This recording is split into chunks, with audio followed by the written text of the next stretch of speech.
What's happening, good people? Welcome to another episode of First Generation Wealth Builders, sponsored by the mentorshipcalls.com. If you're aspiring and or a new investor and you need some help or some mentorship, make sure to tap into the mentorshipcalls.com. So, I'm out here with my guy Dre, man. What's happening? Chilling, man. Checking out the neighborhood. All right, so Dre told me he was looking at this area, looking to buy some houses for himself and his family. But he also said this is a great opportunity to talk to the people about driving for dollars. I understand we're not driving. We got the hoopty back there, but we thought that it would be very informative to step out of the car and identify some things that we see in the area. And, you know, Dre know what's going on over here because he said that house is worth $500,000. There's a duplex down the street. Yeah. So Dre been out here, man. And I wanted to kind of bring you guys into the conversation, show you a little bit of what's going on. So we're gonna transition and tap in to Driving for Dollars Part 1. All right, so we back and we in the field. So basically when we do this, I usually have my daughter with me and or somebody, and we're just driving through the streets and I point at houses, they get the address, they get the number, address, the street, the zip, and put it down. So you can do this even when you're looking at land.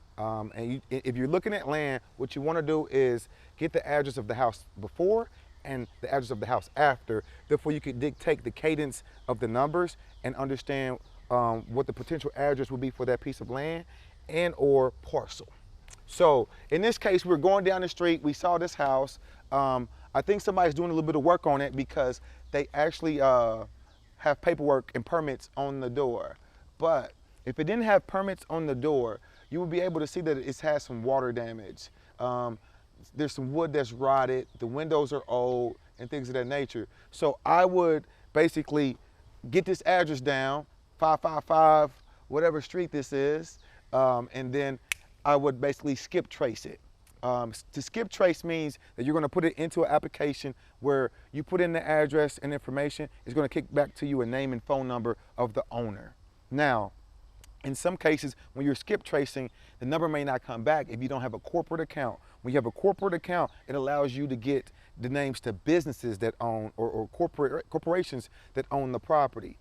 The reason I would suggest that you get a corporate account is because if an investor has a distressed home, that means one, they're not taking care of it. They're not able to give it attention, and they may be from out of state. Therefore, if they have one property, they may have 4 or 5 that they're failing to maintain, and that's opportunity for us. So that's what I would do in that sense. So here, typically, I would just look at it from afar, identify it. I wouldn't get too close because somebody's obviously living here, but this is a home that I would look at.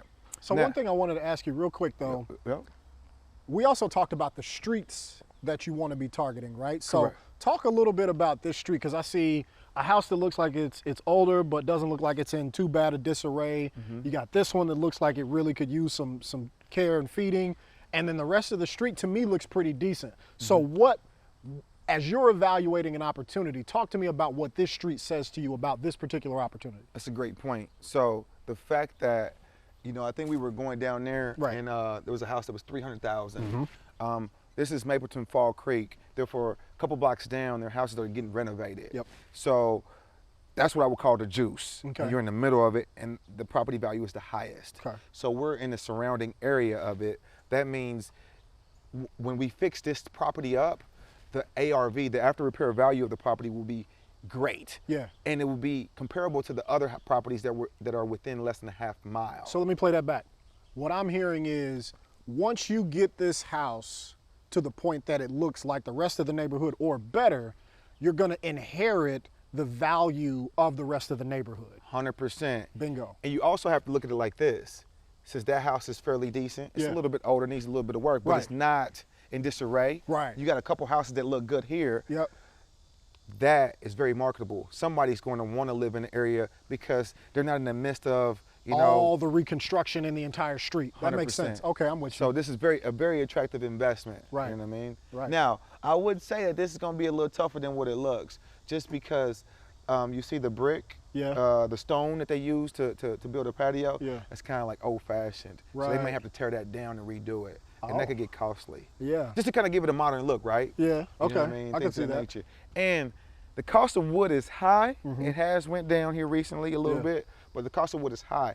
And this home looks like it has a lot of wood. Yeah. So then let me ask you, in this type of property, without knowing all that you would normally need to know, what does your first instinct tell you in terms of flip or rent? Got you. So, or Airbnb, because that's another thing you've been adding. No doubt. So when I see an opportunity, a distressed home, I gather the information, the address, then I go check what the ARV is. I will call an agent, if you don't have one, to do comps, comparables, to basically see, after you repair the property, what could you potentially sell it for? Once I understand what I could potentially sell it for, then I would try to set an appointment with the owner. I would evaluate the repairs, and that would let me know my numbers. So what I mean by that is, let's say, for example, the ARV for this house was $100,000. My numbers need to be, for the property, repair, and fees, need to be under 70% to ARV. So that means I need to be $70,000 for this to be a deal that I would take. Right. Now, to answer your question, if the ARV was, as we're in Indianapolis, if the ARV was anything under $150,000, I would rent it. Why? Because one, I would have the equity in the house. I would have 30% equity in the house, which is awesome. And that's how you really build wealth. You know what I mean? The reason why I say that is because I could go to any bank now and lend against the equity because I have a hard asset. So that's just something that you got to consider. Sometimes we're always just looking for cash. Sometimes you got to look for how to leverage. I see how you threw the jab in there too. I like that. But no, Then, it's a really good point. So if the ARV was, the house down there was $300,000, if you use the 1% rule, you would have to rent the house for $3,000 a month. Right. In Indianapolis, we understand that that's not Reasonable. very popular. You know, and especially in this area. Sure. Therefore, that will let us know that this property needs to be flipped. Got you. If the numbers are that high. Right. I got so basically, my lever or my rule of thumb here in Indianapolis, a house that's over 160, I flip. House under 160, I rent. And that's because our real rental range is $1,200 to $1,600 a month. 100%. Got you. And you also got to think about the retention of the. Can you rent above that? Yes. Yeah. But somebody that could afford to rent for $2,500 a month is really just in a situation where they're temporarily trying to fix credit to then move forward. So that's, you know what I mean, that's a little bit about that. We're going to take a look at some more houses, but this is just a great example to talk about. All right, so we're down the street, literally 3 houses down, and Andre says, hey, I was looking at this house. All right, now, this house is $500,000. So. You got to say it without smiling. You can't be doing that. Nah, so the reason I was saying the reason I was saying it like that is because you got money for stuff like this. So the house down there, let's just say we was getting it for $150 and we had to do $200,000 in repairs. Now we have $150,000 in margin, which approximately in this situation, give or take, is 30% in equity. That's a deal. So that's how I do the numbers. But here we have this beautiful home. It has a nice backyard. It looks like it got some depth and yard in the back. Then you got this house right here. This house right here basically has some water damage, and you know what I mean? It looks like it doesn't have central air. Come on into the frame, Dre, man. Get in here, bro. I'm stepping back and checking it out because I'm like, I see dry rot. So you see dry rot. You see like it got AC units in the windows. So therefore, there's not central air. Or if it is, it doesn't work. Therefore, there might be some opportunity here. Yeah. I'm not saying that this is kind of like the ideal driving for dollars house, but the shots you don't shoot, you'll never hit. So you'd call on this anyway? I would. Okay. And so walk me through, what do you think that conversation would be like, right? So if I were to call them, hello, my name is Eric Armstrong. I'm with Sandcastle Investment Group. I'm a local investor and I'm buying houses in your area. Are you in a position where you're looking to sell the property anytime soon? Okay.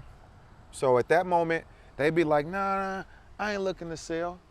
Then I would say, understood. But if I gave you what you wanted, would you sell it? Basically insinuating that if they got an offer that they like or got what they wanted for it, whatever that magic number may be, would they sell it? If they said yes, they have had the thought of selling it. Got you. They just didn't want to talk to me. But that's how I would intrusively go into the conversation. Okay. If he said yes, I would say, well, hey, I'm really interested. If I gave you the number, if I gave you what you wanted today, how soon would you look to sell?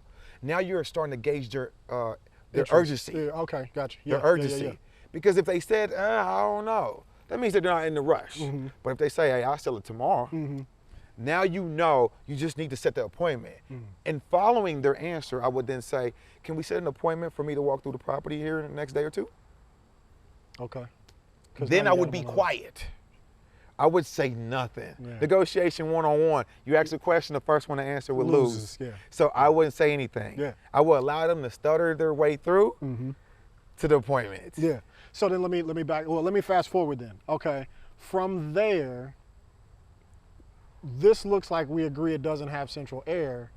Aren't you concerned about the cost of having to put in central air, duct work? I am confident in a repair cost estimator that you can get at entrepreneur-to-entrepreneur.com, you know what I'm saying, that will help you assess the repairs. Okay. So we use that. Right, because you haven't gotten to a final offer yet. You're just trying to get We're just trying to get the interest. appointment. Right. Therefore, we can go inside and see. Yeah. Inside could be a shithole. Yeah. And that's going to change your number. Which is fine though, because the more repairs we got to do to it, the more profit. Right. Because you got to understand, if the house is a mess inside, they can't take care of it. Otherwise, it'd be fixed. Yeah, that's true. And or they're neglecting it. So then here, right? Because I'm trying to think about what would be my own hangups going on in my head that would make me hesitant to call or say something during the call. Right? I'm thinking in my head, if it needs all these repairs, and I start bringing down the number that I'm willing to pay them from what they told me during that first phone call, now they're not going to sell. Gotcha. What I'm thinking though, as I'm talking with you, is from an investor's perspective, you're probably all right with that, because if they haven't taken care of the property to this point, you're assuming it's just going to get worse. So, am I thinking about that the right way or no? I think you are. Okay. I think many people think like you. Yeah. I operate differently, although I acknowledge what you're saying. So help me with the mindset. Help me think about it the right way. When I get the appointment, I'm literally walking through, and and they're going to say, hey, what are you doing?